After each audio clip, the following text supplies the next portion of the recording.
শুভ দুপুর। আমন্ত্রণ ব্যবসা বাণিজ্য আর অর্থনীতির সব শেষ সংবাদ ও বিশ্লেষণ নিয়ে নিউজ 24 এর নিয়মিত আয়োজন লিটল টাটা বিজনেস আওয়ারের সাথে আছি আমি মারুফা রহমান। রবি থেকে বৃহস্পতিবার দুপুর 1টায় প্রচারিত এই অনুষ্ঠানে গোটা আয়োজনে দেশ বিদেশের ব্যবসা বাণিজ্যের সব শেষ খবর ছাড়াও থাকছে খবরের বিশ্লেষণ, এছাড়াও শেয়ার বাজার ও মুদ্রা বাজারের আপডেট সহ জানাবো আন্তর্জাতিক বাণিজ্যের হালচাল।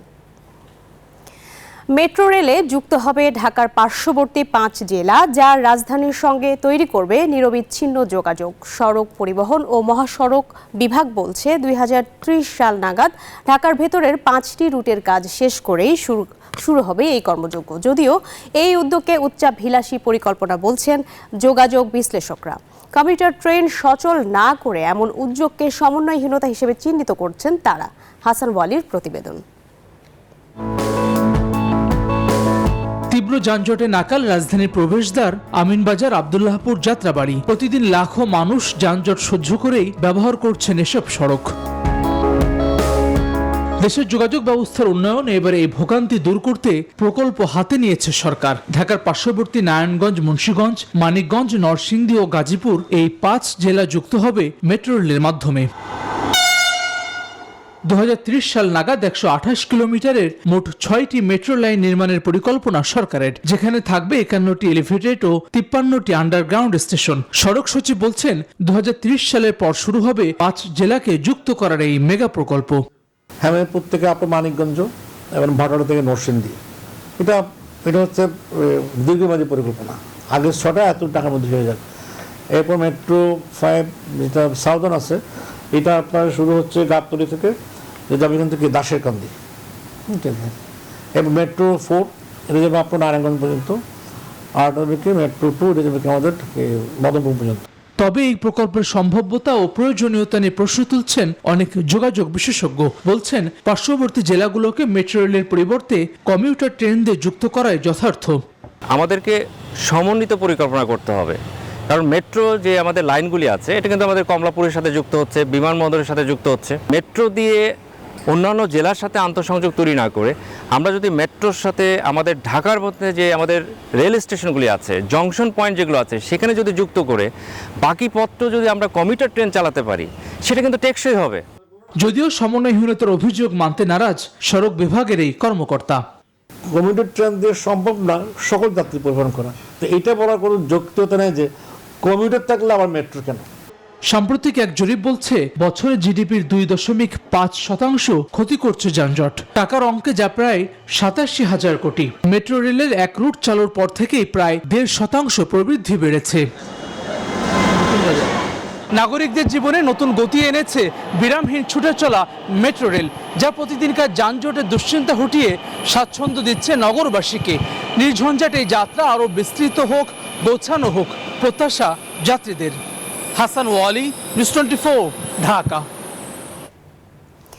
উন্নয়নশীল দেশের বাণিজ্য চ্যালেঞ্জ মোকাবেলায় হস্তশিল্প গুরুত্বপূর্ণ ভূমিকা রাখতে পারে বলে মনে করেন বাণিজ্য সচিব, আর এজন্য ক্রস বর্ডার প্ল্যাটফর্ম চালুর উদ্যোগ নেওয়া হচ্ছে বলেও জানান তিনি। মঙ্গলবার দুপুরে রাজধানীর অদূরে রূপগঞ্জের Bangabandhu Bangladesh China friendship exhibition সেন্টারে আয়োজিত হস্তশিল্প মেলা 2024-এর উদ্বোধনী অনুষ্ঠানে এসব কথা বলেন তিনি। বহুজাতিক এই প্ল্যাটফর্ম ক্ষুদ্র উদ্যোক্তাদের বড় বাজারে প্রবেশের সুযোগ সৃষ্টি করবে বলেও প্রত্যাশার কথা জানান তিনি। এ সময় হস্তশিল্প পণ্যের গুণগত মান বাড়াতে গবেষণা বাড়ানোর তাগিদ দেন এফবিসিসিআই সভাপতি। নারীর শ্রমশক্তিকে কাজে লাগানোর তাগিদ দেন এফবিসিসিআইয়ের জ্যেষ্ঠ সহসভাপতি, আর এজন্য হস্তশিল্পের পণ্যের মান বাড়াতে গবেষণায় নজর দেওয়ার তাগিদ দেন তিনি।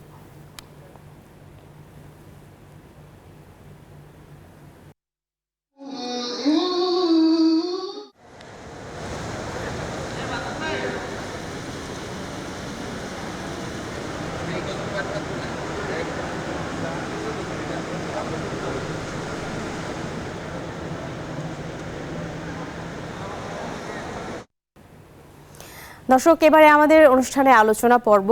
আজকের আমাদের আলোচনার বিষয় বাজেট এবং এসএমই ভাবনা। আমাদের সঙ্গে এই বিষয়ে আলোচনা করতে ইতিমধ্যেই যুক্ত হয়েছেন এসএমই ফাউন্ডেশনের পরিচালক রাশেদুল করিম মুন্না এবং বর্ষসেরা ক্ষুদ্র উদ্যোক্তা তাসলিমা মিঝি। আপনাদের দুজনকেই লিটল টাটা বিজনেস আওয়ারে স্বাগত জানাচ্ছি।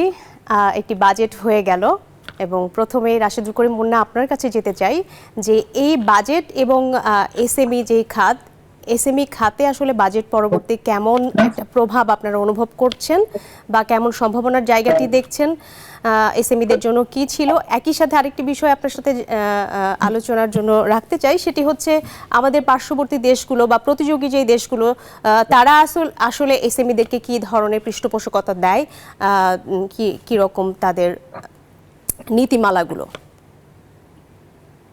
ধন্যবাদ আপনাকে আমাকে আমন্ত্রণ জানানোর জন্য। বেসিক্যালি আপনি যদি বাংলাদেশের তাবৎ অর্থনীতির দিকে তাকান তাহলে দেখবেন যে টোটাল আমাদের যে জিডিপি তার একটা বড় অংশই কিন্তু ইনফর্মাল চ্যানেলে গড়ে উঠেছে এবং সেই জায়গাতে কিন্তু এসএমইদের কন্ট্রিবিউশনটা অনেক বেশি। আমরা দেখেছি আমাদের বর্তমান জিডিপি প্রায় 32% হচ্ছে কন্ট্রিবিউশন কিন্তু এসএমইরা করছে এবং বিশেষ করে মাইক্রো এবং কটেজ সেক্টরে যারা আছে তারা কিন্তু একটা বড় ভূমিকা রাখছে, কিন্তু আমাদের মূল অর্থনীতির স্রোতে কিন্তু তাদের উপস্থিতি হচ্ছে যে সুযোগ সুবিধাগুলো সরকারের পক্ষ থেকে দেওয়ার কথা ছিল সেটা কিন্তু সেভাবে দেওয়া যাচ্ছে না বা পাচ্ছে না। আমরা যদি আবার পাশাপাশি আমাদের পার্শ্ববর্তী দেশগুলোর দিকে তাকাই তাহলে দেখবো যে এসএমইদের সুরক্ষার জন্য বিশেষ করে তারা যে ধরনের পণ্যগুলো উৎপাদন করছে সেই পণ্যের বাজার যাতে সুসংহত হয়, স্থানীয় বাজার যাতে বিকশিত হয় এবং সেই ধরনের পণ্য যাতে আমদানির ক্ষেত্রে বেশ কিছু নীতিমালা আছে তাদেরকে সুরক্ষার জন্য। আমাদের এখানে কিন্তু সেই জিনিসটা নেই। অনেক উদ্যোক্তা উদ্যোগ নিচ্ছে, উৎপাদন করছে, কিন্তু আমদানির যেই যন্ত্রণা আছে সেই যন্ত্রণা তারা হারিয়ে যাচ্ছে। সুতরাং সময় এসেছে, এখন যেহেতু রিজার্ভ নিয়ে একটা বড় প্রশ্ন এসেছে যে রিজার্ভের একটা ঘাটতি আছে, সুতরাং দেশীয় পণ্যকে কিভাবে বিকশিত করা যায়, দেশীয় পণ্যকে কিভাবে জনপ্রিয় করা যায়, দেশীয় উদ্যোক্তা যারা আছে সিএসএমইতে যারা কাজ করছে তাদের পণ্যর বাজারটা কিভাবে স্থানীয় বাজার সুসংহত হয় এবং সেই সাথে গ্রাজুয়ালি যাতে তারা একটা স্টেজে গিয়ে এক্সপোর্টে যেতে পারে। তাহলে কিন্তু আমরা যে 2041-এর যে স্বপ্ন দেখছি, 3 ট্রিলিয়নের যে স্বপ্ন দেখছি, আমাদের প্রতিযোগী দেশগুলোর দিকে তাকিয়ে আপনি দেখবেন সেখানে কিন্তু প্রায় 60 থেকে 70% হচ্ছে সিএসএমই হচ্ছে কন্ট্রিবিউশনটা আছে, যেখানে বাংলাদেশের 32%। সুতরাং আমরা মনে করি আমাদের যে এসএমই নীতিমালাটা আছে সেটাকে আরেকটু সংশোধন করা দরকার। আমরা ব্যাংকিং চ্যানেলগুলোতে দেখছি যে সিএসএমইরা কিন্তু বিশেষ করে মাইক্রো কটেজ সেক্টর যারা ইনফর্মাল চ্যানেলে কাজ করছে তারা কোনোভাবেই ব্যাংকিং সাপোর্টটা পাচ্ছে না। সেক্ষেত্রে আমাদের যে সংজ্ঞাটা আছে সেই সংজ্ঞার সংশোধনী দরকার, যাতে এই মাইক্রো এবং কটেজ সেক্টরে যারা আছে তাদেরকে যাতে ব্যাংকগুলা বা আর্থিক প্রতিষ্ঠানগুলা ফাইন্যান্সিয়াল যেই ব্যারিয়ারটা আছে সেটা ব্যারিয়ারটা উত্তরণের সুযোগটা বাড়ে। এবং সেক্ষেত্রে প্রতিযোগী দেশগুলো আমরা দেখেছি যে এসএমইদেরকে সাহায্য করার জন্য আলাদা ব্যাংক করা হয়েছে, অর্থাৎ এসএমই ব্যাংক নামে কিন্তু বেশ কিছু দেশেই কিন্তু বেশ প্রচলিত বেশ সফলতার সাথে সেটা এসএমইদেরকে বা মাইক্রো লেভেলে যারা আছে, কটেজ লেভেলে যারা আছে তাদেরকে আর্থিক সহযোগিতা কিন্তু পৌঁছে দিতে পারছে। পাশাপাশি আমরা দেখেছি যে আমাদের যেহেতু সক্ষমতা বাড়াতে হবে, আমাদের সামনে এলডিসি গ্রাজুয়েশনের চ্যালেঞ্জটা আছে, এটা এক ধরনের অপরচুনিটি বাড়বে, কিন্তু আমরা যদি আমাদের প্রোডাক্টিভিটি বাড়াতে না পারি, আমাদের যদি ভ্যালুয়েটেড প্রোডাক্টগুলি করতে না পারি, আমরা ডিজাইন প্রোডাক্ট যদি করতে না পারি, তাহলে স্থানীয় বাজারে যে সুযোগটা আমরা হাতছাড়া হবে। পাশাপাশি আমাদের এক্সপোর্টের যে অপরচুনিটি তৈরি হয়েছে, বিশেষ করে রাশিয়া ইউক্রেন যুদ্ধের পর কিন্তু ওয়ার্ল্ড মার্কেটের সিনারিটি চেঞ্জ হয়েছে, ওয়ার্ল্ড যে বাণিজ্যের যে ইয়েটা আছে, অ্যাপ্রোচটা আছে, সেখানে কিন্তু সবাই চাচ্ছে চায়নার পাশাপাশি অন্য দেশ থেকে কিভাবে পণ্য আমদানি করা যায়। সুতরাং আমাদের দেশে যেহেতু একটা হিউজ হিউম্যান রিসোর্স আছে, যে ধরনের প্রোডাক্টগুলো হ্যান্ডমেড প্রোডাক্ট বা সেমি হ্যান্ডমেড প্রোডাক্ট যে ক্যাটাগরিগুলো আছে, সেই জায়গাতে আমাদের কটেজ, মাইক্রো এবং এসএমইটা কিন্তু একটা বড় রোল প্লে করতে পারে। এখানে প্রশ্নটা হচ্ছে এই রুলটাকে যদি আমরা সুসংহত করতে হয়, বিকশিত করতে হয় এবং বড় স্কেলে দিতে হয়, আমরা কিভাবে ডিজাইন, রিসার্চ, টেকনোলজি এবং সেই সাথে তাদের প্রোডাক্টিভিটি বাড়ানোর জন্য যেই ফোকাসটা দরকার, অর্থাৎ ডিমান্ড বেস যে ট্রেনিং গুলো দরকার, স্কিল আপডেট করা দরকার, এই বিষয়টা ভাবা দরকার। জি, রাশিদুল করিম মুন্না আপনি আমাদের সাথেই থাকুন। আমরা একটু তাসলিমা মিজির কাছে আসতে চাই। আপনি তো সরাসরি মাঠে কাজ করছেন, আপনি বর্ষসেরা ক্ষুদ্র উদ্যোক্তাও হয়েছেন, তো তাদের দিক থেকে যদি আপনি বলেন যে কি কি প্রতিবন্ধকতা এবং কি কি সম্ভাবনা, এই সম্ভাবনাকে কাজে লাগাতে গেলে আসলে কি ধরনের রাষ্ট্রীয় পৃষ্ঠপোষকতার দরকার আপনাদের, এবং সেই সাথে এই যে আমদানিমুখী যে অর্থনীতি সেখান থেকে বেরিয়ে আসতে গেলে ক্ষুদ্র উদ্যোক্তারা বা সিএসএমইরা কেমন ভূমিকা রাখতে পারে? ধন্যবাদ মারুফা আপনাকে আমাকে আজকে আপনাদের এই অনুষ্ঠানে যুক্ত করার জন্য।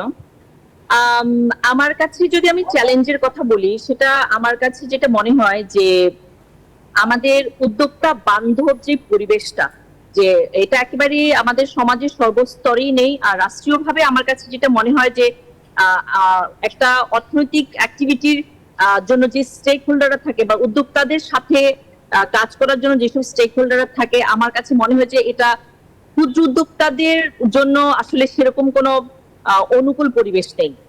আর আমাদের রাষ্ট্রের যেই পলিসিগুলো আছে, সেখানে আপনার ফাইন্যান্স থেকে শুরু করে আপনার বিভিন্ন লাইসেন্স করা থেকে শুরু করে বা তাদের মার্কেটিং, মার্কেট অ্যাক্সেস, সব জায়গাতে আমার কাছে এখনো মনে হয় যে আসলে আমাদের উদ্যোক্তা বান্ধব পরিবেশ নেই বা ক্ষুদ্র উদ্যোক্তা বান্ধব পরিবেশ নেই। এখন ক্ষুদ্র উদ্যোক্তারা, আমাদের একটা আশার কথা হচ্ছে, ক্ষুদ্র উদ্যোক্তারা বেশিরভাগ হচ্ছে তারা তরুণ, তারা নিজেদের প্রচেষ্টায় তারা অসম্ভব প্যাশন নিয়ে খুব ডেসপারেট হয়ে তারা কাজ করে। তো এখানে তাদের যে নিজস্ব যে প্রাণ শক্তিটা, এই জিনিসটা কিন্তু তাদেরকে অনেক দূর এগিয়ে নিয়ে যাচ্ছে।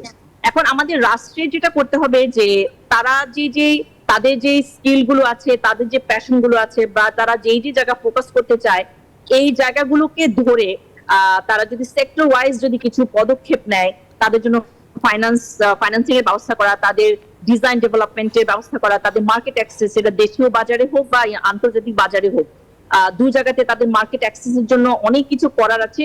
যেটা আমি আসলে, আপনি মুন্না ভাই একটু আগে কম্পেয়ার করছিলেন যে অন্যান্য দেশে যে জিনিসগুলো আছে, সেই জিনিসগুলো আমরা কিন্তু ফলো করতে পারি। সেখান থেকে যে সবচেয়ে ভালো যে প্র্যাকটিস গুলো আছে, সেই প্র্যাকটিস গুলোকে আমরা এখানে ইন্ট্রোডিউস করতে পারি। কারণ ক্ষুদ্র উদ্যোক্তারা বা এমএসএমই যারা আছে, তারা কিন্তু সংখ্যায় বেশি, তাদের কন্ট্রিবিউশনও কিন্তু আসলে আপনি অ্যাকুমুলেট করলে কিন্তু বেশি হওয়ার কথা, এবং সেটা কিন্তু সম্ভব।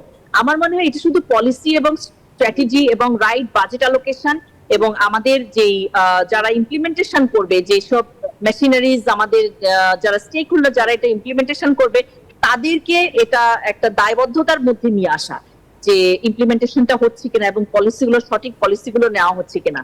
তো আমার মনে হয় এইভাবে কিন্তু এটা একটা সম্ভাবনাময় সেক্টর, বিশাল সেক্টর। বড় উদ্যোগকে তো ডেফিনেটলি সেটা চলছে, তাদের পৃষ্ঠপোষকতা চলছে, কিন্তু ক্ষুদ্র এবং মাঝারি উদ্যোক্তাদেরকে ভীষণভাবে প্রণোদনা দিতে হবে, ভীষণভাবে তাদের রাস্তাটা সহজ করতে হবে, তারা যেন উৎসাহিত হয়, তারা যেন কাজ করতে গিয়ে যেন বাধার সম্মুখীন না হয়। সেটার জন্য আমাদের একেবারে দৃশ্যমান পদক্ষেপ দরকার বলে আমি মনে করি। জি, আপনি আমাদের সাথে থাকুন। রাশেদুল করিম মুন্না, আপনার কাছে আবার আসতে চাই। আমরা দেখছি যে তরুণদের মধ্যে এক ধরনের উদ্যোক্তা হবার স্বপ্ন আমরা দেখছি, যে এখন সবাই আসলে চাকরির পিছে না ছুটে উদ্যোক্তা হতে চায়। আবার একই সাথে শুরু করার কিছুদিন পরেই তাদের ঝরে পড়ার একটা আমরা দৃশ্য দেখতে পাচ্ছি।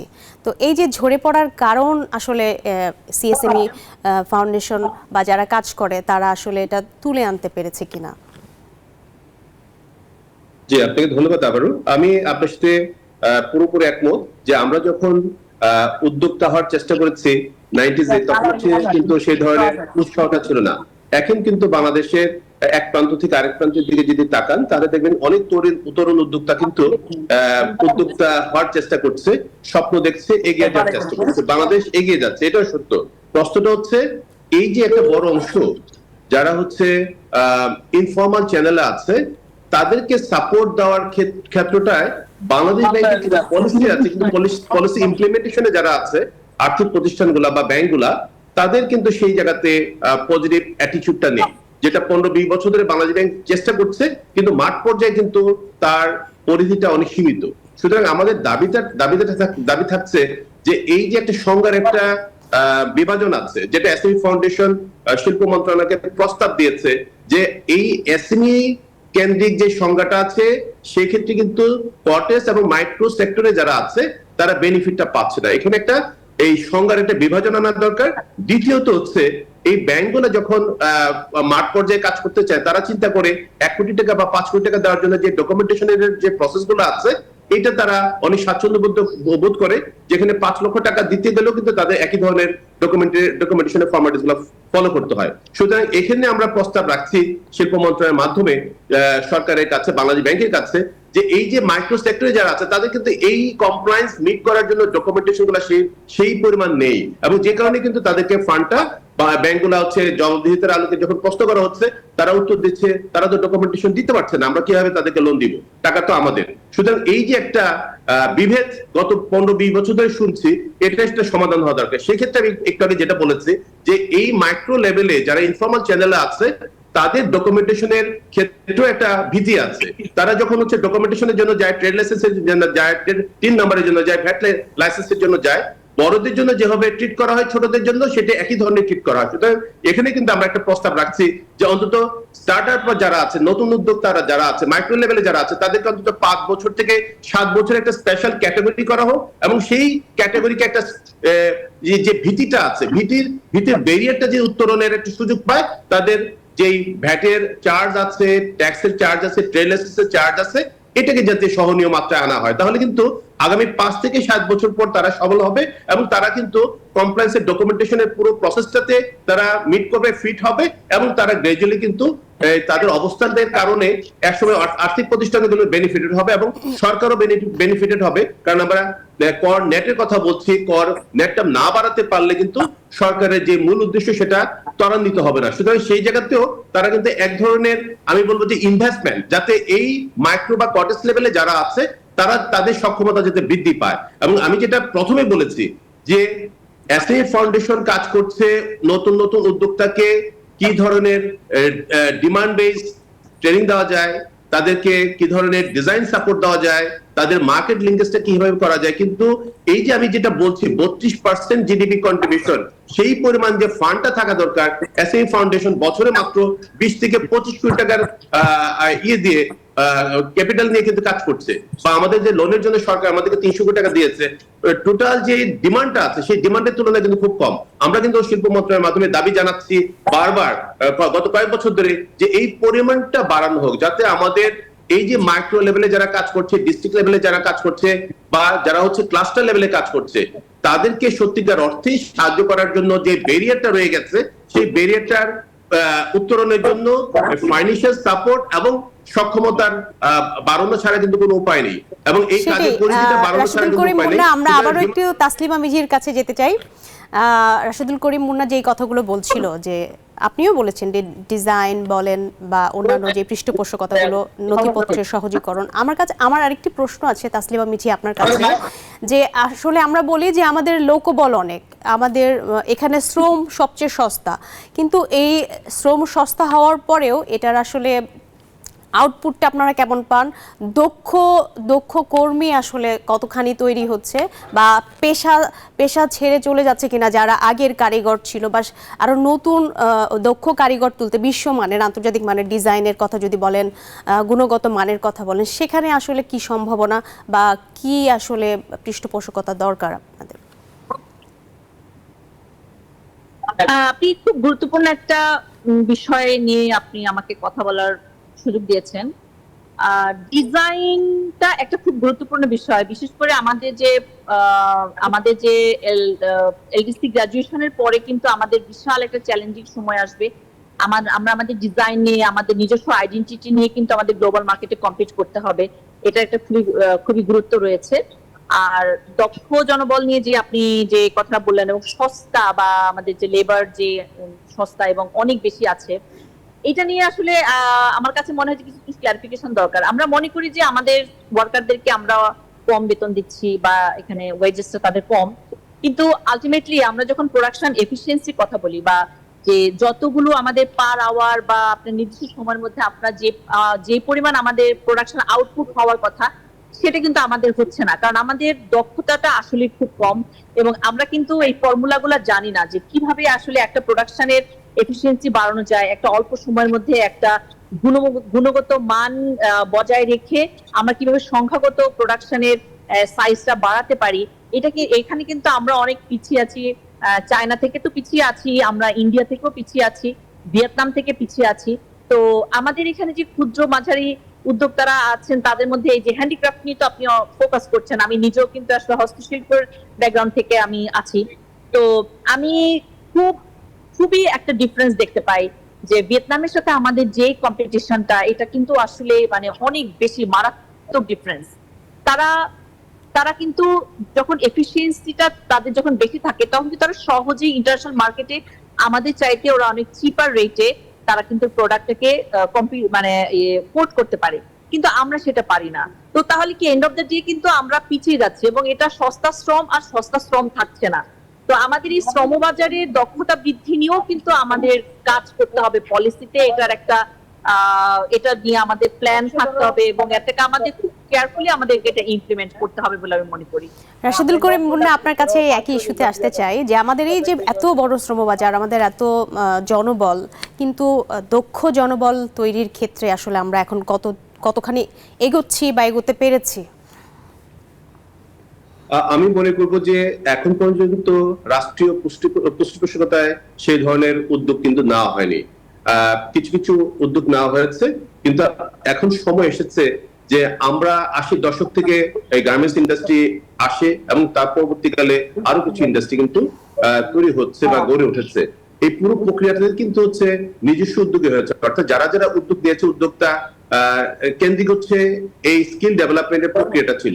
কিন্তু এই যে আলোচনাটা শুরুতে আপনি যেটা বলেছেন যে হ্যান্ডিক্রাফট বা আমরা যদি হ্যান্ডমেড প্রোডাক্ট বা সেমি হ্যান্ডমেড প্রোডাক্টের কথা দিকে যদি তাকাই, তাহলে আমরা দেখবো বাংলাদেশের কিছু কিছু ডিস্ট্রিক্টে বা কিছু কিছু এরিয়াতে হয়তো কিছু ক্লাস্টার আছে, আমাদের কিছু হেরিটেজ আছে, আমাদের কিছু স্কিল আছে, সেই কেন্দ্রিক কিছু কাজ হচ্ছে। কিন্তু ইন্টারন্যাশনাল মার্কেটে মিট করার জন্য আমরা যে ধরনের স্কিল দরকার, আমাদের প্রোডাক্টিভিটি বাড়ানোর জন্য যে ধরনের ওরা টেকনোলজি ব্যবহার করবে বা মেশিন ব্যবহার করে, আমি সহজভাবে বলি, আমাদের দেশে 100 পিস একটা প্রোডাক্ট তৈরি করতে গেলে বাঁশ কেন্দ্রিক বা ব্যাট কেন্দ্রিক যেই জনবল লাগে, তার দেখা যাচ্ছে যে যদি 10 জন হচ্ছে বাংলাদেশে লাগে, চায়নাতে মাত্র 1 জন লাগছে।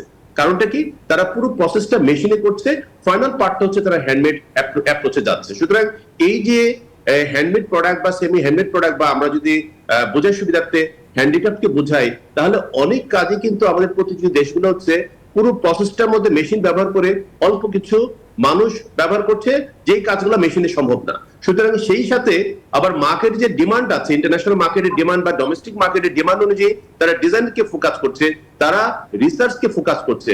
একটা ছোট্ট উদাহরণ দিই, আমরা বাঁশ থেকে কিন্তু পণ্য রপ্তানি করতে পারছি না, কারণ এখানে বাঁশকে যে প্রসেস করতে হয়, প্রসেস করার পর যে ট্রিটমেন্ট করতে হয় যাতে এটা ঘুরে না ধরে বা এটা নষ্ট না হয়ে যায়। আমি যদি থাইল্যান্ডের কথা বলি, আমি যদি চায়নার কথা বলি, তাদের বাঁশ কিন্তু একটা প্রোডাক্ট 50 বছরে নষ্ট হয় না, কারণটা হচ্ছে তারা কিছু প্রসেস করেছে। সুতরাং এই যে আমাদের যে পটেনশিয়াল সেক্টর গুলো আছে, আমাদের যে রিসোর্স আছে, সেই রিসোর্সের মধ্যে কিন্তু সীমাবদ্ধতা আছে। পাট এবং চামড়া ছাড়া কিন্তু বা অল্প কিছু ন্যাচারাল মেটেরিয়ালস ছাড়া কিন্তু আমাদের প্রোডাক্ট তৈরি করার রিসোর্স নেই। সুতরাং এই জায়গাতে কিন্তু আপনি বাজেট নিয়ে শুরুতে কথা বলছিলেন, এখন ভাবার সময় আসছে যে হ্যান্ডমেড প্রোডাক্ট বা সেমি হ্যান্ডমেড প্রোডাক্ট গুলাকে যদি আমরা ইন্টারন্যাশনাল মার্কেটে বড় স্কেলে নিয়ে যেতে হয়, তাহলে অনেক র মেটেরিয়ালস আছে যেটা আমাদের ইম্পোর্ট করতে হবে, এবং সেই ইম্পোর্ট করার ক্ষেত্রে আমরা যদি ট্যাক্স দিয়ে মেটেরিয়ালস ইম্পোর্ট করে তারপর যদি আমরা প্রোডাক্ট তৈরি করে যদি মার্কেটিং করতে চাই, আমরা কখনোই সেই মার্কেটে রিচ করতে পারবো না। সুতরাং এক্ষেত্রে সরকার বলছে, নীতিমালায় আছে যে যদি এক্সপোর্টের জন্য র মেটেরিয়ালস ইম্পোর্ট করা হয় তাহলে যে ভ্যাট ট্যাক্স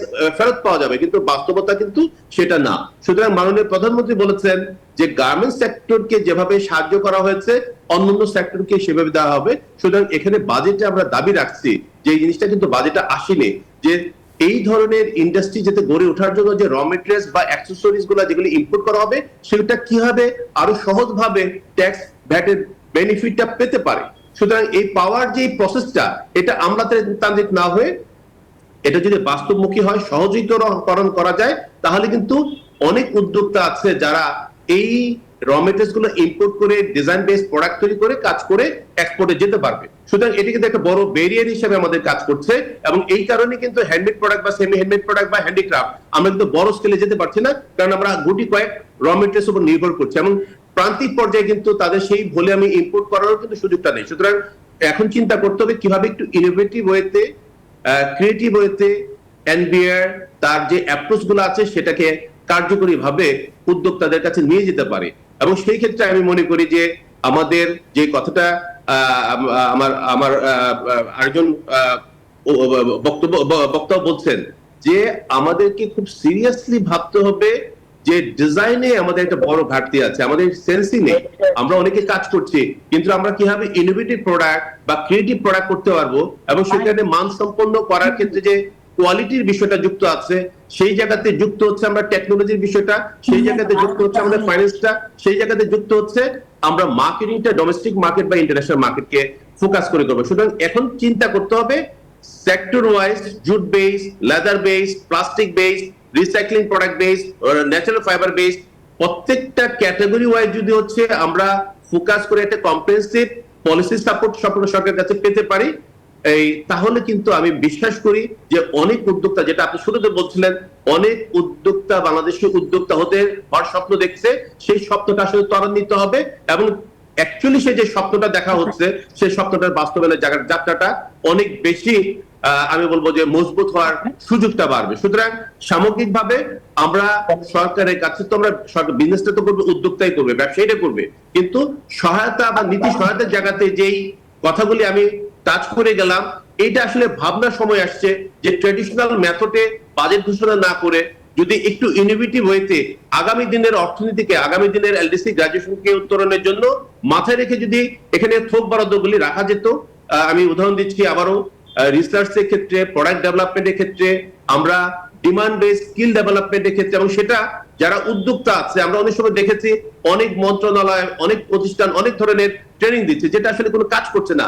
আমরা যদি ডিস্ট্রিক্ট, থানা, ইউনিয়ন বা গ্রাম কেন্দ্রিক এবং প্রোডাক্টের ডিমান্ড অনুযায়ী যদি আমরা এই সমন্বিত ভাবে স্কিল ডেভেলপমেন্টের প্রোগ্রামগুলি নেওয়ার ক্ষেত্রটা যদি বিকশিত করা যায়, এখানে হচ্ছে জবাবদিহিতার মধ্যে আনা যায়, তাহলে কিন্তু এই ট্রেনিং গুলা আমাদের মতো উদ্যোক্তাদেরকে সাহায্য করবে। কারণ আপনার কথার মধ্য দিয়ে আসলে বলা চলে একেবারে মূল যেই বিষয়গুলো সবগুলোই উঠে এসেছে। রাশিদুল করিম মুন্না, আপনি যে সম্ভাবনার কথা বলেছেন, চিন্তা ভাবনায় বা পরিকল্পনায় যে ঘাটতিগুলো রয়েছে সেটির কথা বলেছেন, এখানে আমাদের ডিজাইন, কাঁচামাল, সেগুলোতে যে সম্ভাবনা এবং সমস্যা রয়েছে সেগুলো নিয়েও আপনি কথা বলেছেন। আপনাকে অসংখ্য ধন্যবাদ। আপনি আমাদের সাথে থাকুন, আর অল্প কিছুক্ষণ আসলে আমরা এই নিয়ে আলোচনা করব, বাজেট এবং এসএমই ভাবনা।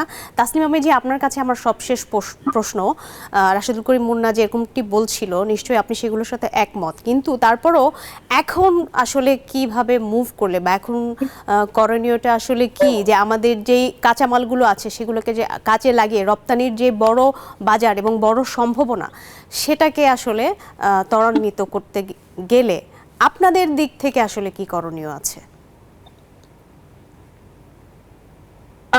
আমাদের যে কাঁচামালগুলো, দেশীয় যে কাঁচামালগুলো আছে, সেই কাঁচামালগুলোকে ইন্টারন্যাশনাল মার্কেটের কোয়ালিটি স্ট্যান্ডার্ড অনুযায়ী পণ্য বানানোর জন্য এটার মধ্যে যেসব ট্রিটমেন্ট, যেসব প্রসেসিং, যে জিনিসগুলো আমাদের করা দরকার, সেই সব সুযোগ সুবিধা আমাদের অ্যাভেলেবল করতে হবে, সহজ করতে হবে। তারপর আমাদের কিছু অ্যাক্সেসরিজ আমাদের বিদেশ থেকে আনতে হয়, যেটা এসএমই উদ্যোক্তাদের পক্ষে একটা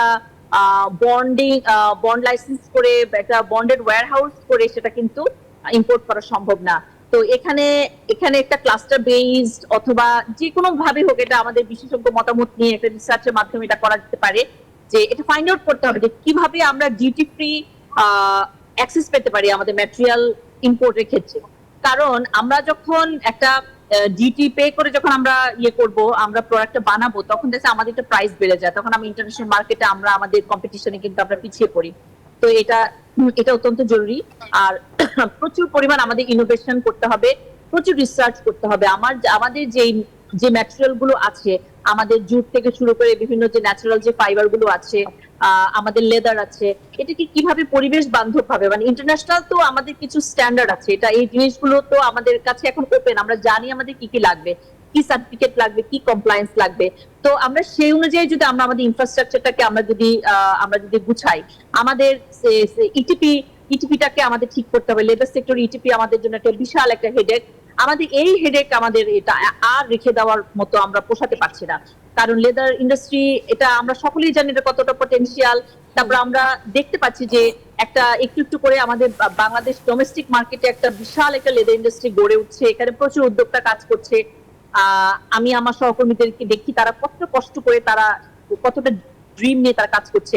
তো এখানে আমাদের পরিবেশ বান্ধব ভাবে আমরা যেন আমাদের ম্যাটেরিয়ালটাকে প্রসেস করতে পারি, সোর্স করতে পারি, সেটা করতে হবে। আমাদের ইটিপিটা একেবারে সময়ের দাবি, ইটিপি না হলে আমরা লেদার নিয়ে আমরা স্বপ্ন দেখে কোনো লাভ নাই। আর ডোমেস্টিক মার্কেটকে ধরেও আমাদের কাজ করতে হবে। ডোমেস্টিক মার্কেটে বিশাল একটা ডিমান্ড আছে, আমাদের ইম্পোর্ট ডিপেন্ডেন্সি আমাদের কমাতে হবে। তাসলিমা মির্জা, আসলে ক্ষুদ্র ও মাঝারি উদ্যোক্তা এবং এসএমই যে খাত, এখানে আসলে বলে শেষ করা যাবে না, এখানে এত সম্ভাবনা এবং এত ল্যাকিংস আসলে আছে। অর্থনীতির মেরুদণ্ড আমরা বলি এসএমই খাতকে। তো নিশ্চয়ই এই বিষয়গুলো আমাদের দিনে দিনে আসলে তো আমরা সবগুলো বুঝছি এবং সেগুলো এক এক করে সমাধান করছি। নিশ্চয়ই আমরা সমাধানের পথে হাঁটবো এবং আমাদের যে সম্ভাবনার জায়গা আছে দেশে এবং আন্তর্জাতিক বাজারে, সেই সম্ভাবনার জায়গায় নিশ্চয়ই বাংলাদেশ এবং বাংলাদেশের উদ্যোক্তারা এগিয়ে যাবে। আপনাদের দুজনকে অসংখ্য ধন্যবাদ ডিজিটাল টাটা বিজনেস আওয়ারে যুক্ত হওয়ার জন্য।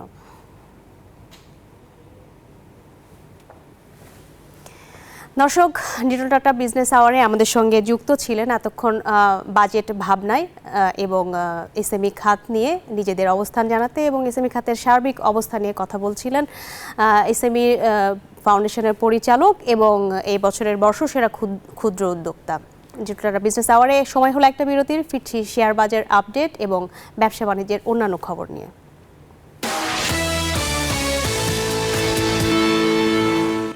দর্শক, বিরতির পরে আবারও স্বাগত জানাচ্ছি ডিজিটাল টাটা বিজনেসের আমাদের বিজনেস আওয়ার যে অনুষ্ঠান, সেই অনুষ্ঠানে এবারে জানাবো শেয়ার বাজারের খবর।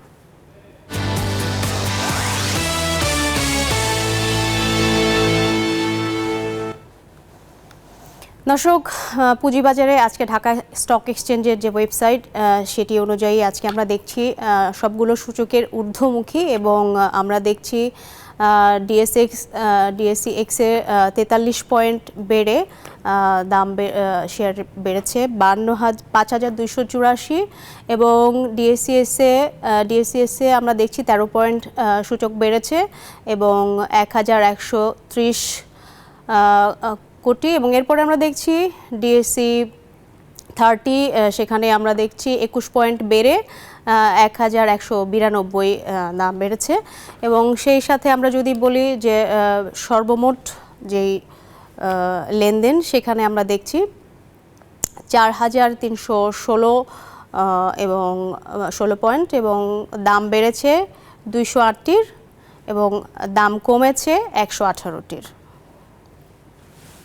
এবং অপরিবর্তিত রয়েছে ৭৩টি শেয়ারের। দর্শক, পুঁজিবাজারের পরে এবারে আমরা জানাতে চাই মুদ্রা এবং স্বর্ণ বাজারের দাম।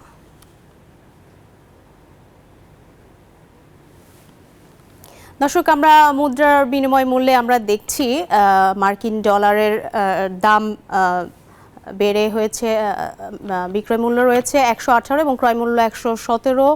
আমরা ইউরোর দাম দেখছি ১২৫ টাকা থেকে বেড়ে হয়েছে ক্রয় মূল্য ১২৫ টাকা এবং বিক্রয় মূল্য ১৩১ টাকা। পাউন্ডে আমরা দেখছি পাউন্ডের ক্রয় মূল্য ১৪৪ টাকা এবং বিক্রয় মূল্য ১৫০ টাকা। চীনা ইউয়েনের ক্রয় মূল্য আমরা দেখছি ১৩ টাকা এবং বিক্রয় মূল্য ১৭ টাকা। সৌদি রিয়ালের ক্রয় মূল্য ২৭ টাকা এবং বিক্রয় মূল্য ৩১.১০। ভারতীয় রুপির আমরা ক্রয় মূল্য দেখছি ১.৩২ এবং বিক্রয় মূল্য ১.৪৫ টাকা। এবার আমরা দেখে নিব স্বর্ণের বাজারের দরদাম। ২২ ক্যারেট স্বর্ণের প্রতি ভরির দাম ১১৮। ২২ ক্যারেট স্বর্ণের প্রতি ভরির দাম আমরা দেখছি ১,১৮,৩৫৫ টাকা এবং ২১ ক্যারেট স্বর্ণের আমরা প্রতি ভরির দাম দেখছি ১,১২,৯৭৭ টাকা। ১৮ ক্যারেটের প্রতি ভরির আমরা দাম দেখছি ৯৬,৮৩৪ টাকা এবং যেটি পুরাতন স্বর্ণ বা সনাতন স্বর্ণ সেটির আমরা দাম দেখছি প্রতি ভরিতে ৮০,০৬২ টাকা। রূপার দামে আমরা দেখছি ২২ ক্যারেট রূপার দাম দেখছি অপরিবর্তিত রয়েছে প্রতি ভরি ২,০৯৮ টাকা। ২১ ক্যারেট রূপার দাম ২,০০৫ টাকা। ১৮ ক্যারেট রূপার দাম প্রতি ভরি ১,৭১৪ টাকা এবং সনাতন যে রূপা সেটির দাম আমরা দেখছি ১,২৮২ টাকা।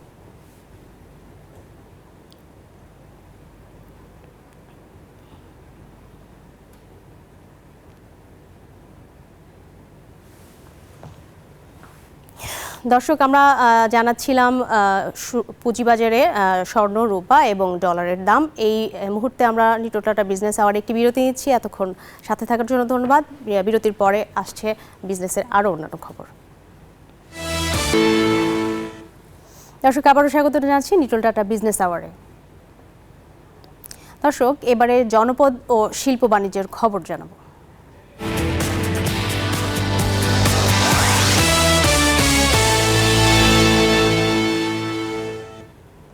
উজানের পাহাড়ি ঢলে সুনামগঞ্জের মৎস্য খামারিদের কোটি কোটি টাকার মাছ ভেসে গেছে হাওরে। এতে মৎস্য খামারিদেরও স্বপ্ন ভেসে গেছে বানের জলে। জেলার 16,000 মাছ চাষি সব হারিয়ে এখন নিঃস্ব হয়ে পড়েছেন। বিপাকে পড়ে সুনামগঞ্জের প্রতিনিধি মোহাম্মদ বুরহান উদ্দিন জানিয়েছেন সেখানকার তথ্য এবং ছবি নিয়ে একটি ডেস্ক রিপোর্ট। পাহাড়ি ঢলে সুনামগঞ্জের 11 উপজেলার নিম্নাঞ্চলের বসতভিটা তলিয়ে যায় পানির নিচে। শুধু বাড়িঘর নয়, স্রোতে ভেসে গেছে পুকুরের সব মাছ। বানের পানিতে নিঃস্ব জেলার 16,500 চাষি। এছাড়া মাছের খামারের অবকাঠামোগত ক্ষতিও হয়েছে। সব মিলিয়ে মৎস্য খামারিদের ক্ষতি হয়েছে অন্তত 72 কোটি টাকা। মাছটা চলে সব দিয়ে গেছে, কিছু গিয়েছে আর কিছু আমরা আটকাইছি। মিরকিয়া কারফু প্রায় 1,80,000 মাছ আমার গেছে ফাইনে বাসায় লিয়া। সবচেয়ে বেশি ক্ষতি হয়েছে জেলার সদর, দোয়ারা বাজার, ছাতক ও শান্তিগঞ্জ উপজেলায়। বন্যার পানিতে 80% পুকুরের মাছ ভেসে গেছে। কেউ কেউ নতুন করে মাছের পোনা ছাড়লেও এখন তাদের পুকুর শূন্য। কোটি টাকার সম্পদ সবগুলা মাছ বাইসা গেছে, এগুলা টিকানি মতন রাখা গেছে না। নষ্ট হয়েছে, খাদ্য তো ইসলাম না বাসাত ইটা বুড়াই লিছে পাইনে জাল মাইরিয়া উফরি দিয়ে ছুটছে পানি, মাছও গেছে বাড়াইয়া, প্রচুর মাছ গেছে। জেলা প্রশাসন বলছে বন্যায় ক্ষতিগ্রস্ত মাছ চাষিদের তালিকা করে সহযোগিতা করা হবে। ক্ষয়ক্ষতির প্রেক্ষিতে যে বরাদ্দ পাওয়া যাবে বা যে প্রণোদনা পাওয়া যাবে এগুলো আমরা প্রকৃত ক্ষতিগ্রস্তদের তালিকা করে তাদের মধ্যে এগুলো বিতরণ করব। জেলায় পুকুর রয়েছে 25,173টি। এবারের বন্যায় প্রায় 8,000 পুকুরের মাছ ও পোনা ভেসে গেছে। ভেসে যাওয়া মাছ ও পোনার পরিমাণ 4,000 metric ton. Desk report, news 24। এবারে বিশ্ব বাণিজ্য।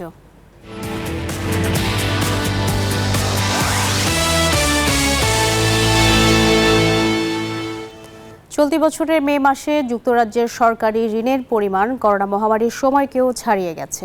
গত মাসে ঋণ নেয়ার পরিমাণ 1,500 কোটি পাউন্ডে পৌঁছেছে, যা 2023 সালের একই সময়ের তুলনায় 80 কোটি পাউন্ড বেশি।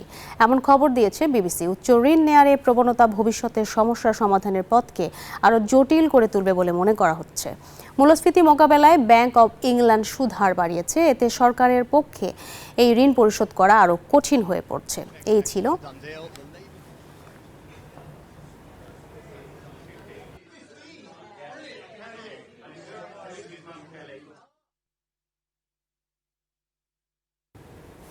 দর্শক, এই ছিল নিটল টাটা বিজনেস আওয়ারে। এতক্ষণ সাথে থাকার জন্য অসংখ্য ধন্যবাদ।